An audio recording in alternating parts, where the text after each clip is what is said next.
Shalom saudara-saudaraku yang terkasih di dalam nama Yesus. Mari kita berdoa sebelum kita membaca dan merenungkan firman Tuhan. Mari kita berdoa. Bapa di surga, tuntunlah kami. Saat ini kami mau mendengar, kami mau membaca dan merenungkan firman-Mu. Tuhan tolonglah kami. Di dalam nama Tuhan Yesus kami berdoa. Amin. Saudaraku yang dikasih oleh Tuhan dimanapun saudara berada, saat ini kita akan membahas topik kita berjalan bersama dengan Tuhan pada bagian yang kedua. Kita akan bicara tentang Allah memanggil Musa. Saudara bisa baca Alkitab saudara di dalam Keluaran pasal 3 ayat 11 sampai dengan pasal 4 ayat yang ke-17. Saudara, Musa adalah seorang yang memiliki riwayat hidup yang sangat menarik. Alkitab mencatat bahwa ada seorang laki-laki dari keluarga Lewi yang kemudian menikah dengan seorang perempuan Lewi dan kemudian mereka dikaruniai seorang anak laki-laki.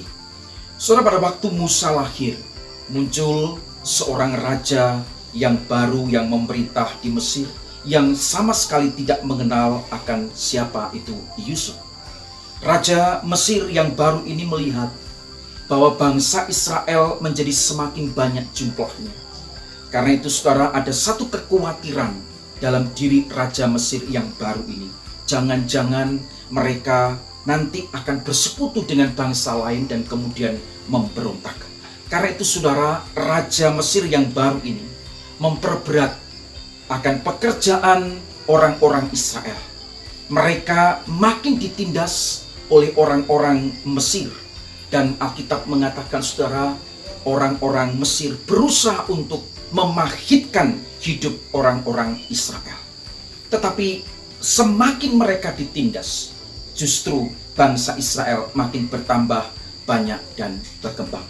Maka satu hal yang kemudian dilakukan oleh Raja Mesir adalah memerintahkan kepada bidan-bidan untuk yang menolong perempuan-perempuan Ibrani yang melahirkan, yaitu Sipra dan Pua. Supaya apabila mereka menolong perempuan-perempuan Ibrani yang melahirkan itu, dan yang dilahirkannya adalah bayi laki-laki, maka mereka harus membunuhnya. Saudara, rupanya rencana ini pun gagal. Maka kemudian Raja Mesir melakukan tindakan yang berikutnya, yaitu memerintahkan kepada seluruh rakyat agar melemparkan semua anak laki-laki yang lahir dari orang Ibrani ke dalam Sungai Nil. Tetapi semua anak perempuan tidak dibunuh. Saudara, inilah situasi yang terjadi saat Musa itu lahir. Tetapi tahukah saudara bahwa rencana hidup dalam diri Musa atas Tuhan tidak dapat digagalkan oleh manusia. Saudara, dikasih oleh Tuhan, Musa selamat dari rencana pembunuhan yang dilakukan oleh Raja Mesir itu. Dia tumbuh makin besar. Dia tumbuh menjadi seorang pemuda yang sangat mencintai bangsanya. Saudara, ketika Musa dipanggil oleh Tuhan supaya ia menghadap Firaun dan kemudian memimpin bangsa Israel keluar dari tanah Mesir, saudara, Musa tidak langsung mengiyakan panggilan itu. Alkitab mencatat bahwa saudara, Musa beberapa kali berusaha untuk berkelit, berusaha untuk menghindar dari panggilan Tuhan. Di dalam Keluaran pasal 3 ayat 11, Musa menjawab panggilan Tuhan. Dia berkata, "Siapa aku ini? Maka aku yang akan menghadap Firaun dan membawa orang Israel keluar dari Mesir." Saudara, di dalam bahasa sehari-hari mungkin begini, tetapi siapakah hamba ini? Mana mungkin hamba menghadap Firaun dan membawa bangsa Israel keluar dari Mesir? Hamba tidak cocok untuk tugas itu.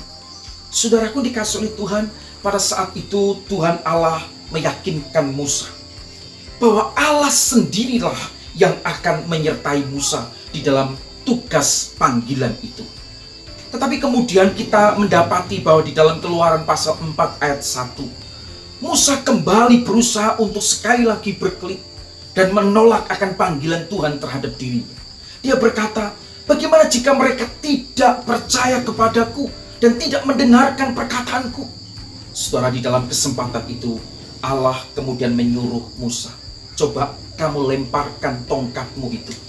Dan ketika tongkat itu dilemparkan, maka berubah menjadi ular. Musa ketakutan, tetapi kemudian Tuhan memerintahkan kepada Musa supaya dia pegang ular itu dan kemudian kembali menjadi tongkat lagi. Mujizat yang kedua, coba masukkan tanganmu ke bajumu. Maka ketika Musa memasukkan tangannya ke dalam bajunya dan dia menariknya keluar, ternyata tangannya sudah menjadi kusta. Dia putih seperti salju. Kemudian Allah memerintahkan masukkan sekali lagi, dan kemudian masukkan lagi dan tarik lagi, dan kemudian sembuhlah kustanya. Saudara, kalau sampai orang Israel tidak percaya dengan mujizat ini, maka yang terakhir yang Allah perintahkan kepada Musa, kamu cedoklah, ambillah air sungai Nil itu dan tuangkan di tanah yang kering, maka air itu akan menjadi darah. Saudara, Allah memperlengkapi Musa dengan mujizat-mujizat yang luar biasa supaya Musa mau untuk dipakai oleh Tuhan menjadi pemimpin bangsa Israel. Dalam bagian ini pun Musa berkelit. Saudaraku dikasih oleh Tuhan, Musa di dalam Keluaran 4 ayat 10 dia berkata, Tuhan, aku ini tidak pandai bicara, dahulu pun tidak, sekarang pun tidak. Aku seorang yang berat mulut dan berat lidah.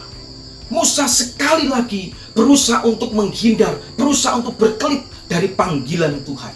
Tuhan menjawab Musa, siapakah yang membuat lidah manusia?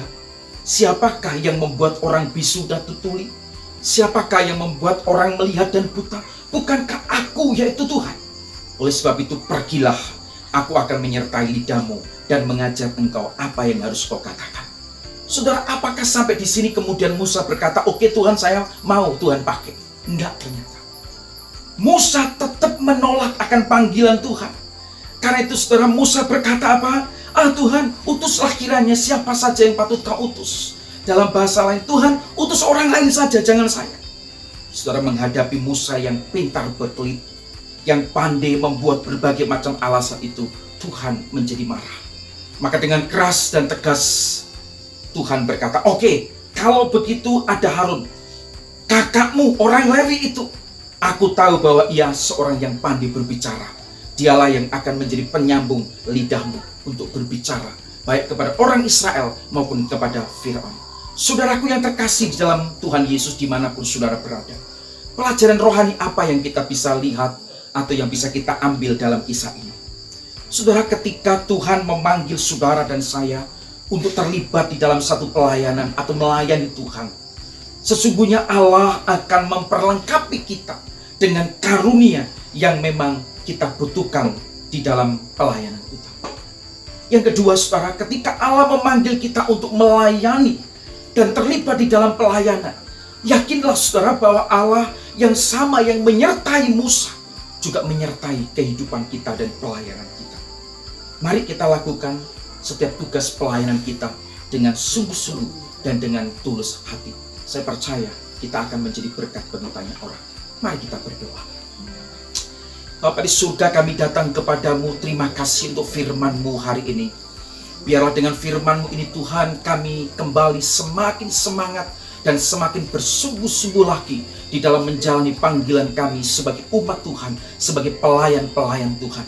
Kami percaya ketika Engkau memanggil kami untuk melayani, maka Tuhan sedang memperlengkapi kami dengan karunia-karunia yang kami butuhkan di dalam pelayanan. Ketika Engkau memanggil kami untuk melayani, Engkau sesungguhnya menyertai kami dimanapun kami berada. Terima kasih Tuhan Yesus, terima kasih untuk firman-Mu hari ini. Di dalam nama Tuhan Yesus kami bersyukur, kami berdoa. Amin. Tuhan Yesus memberkati.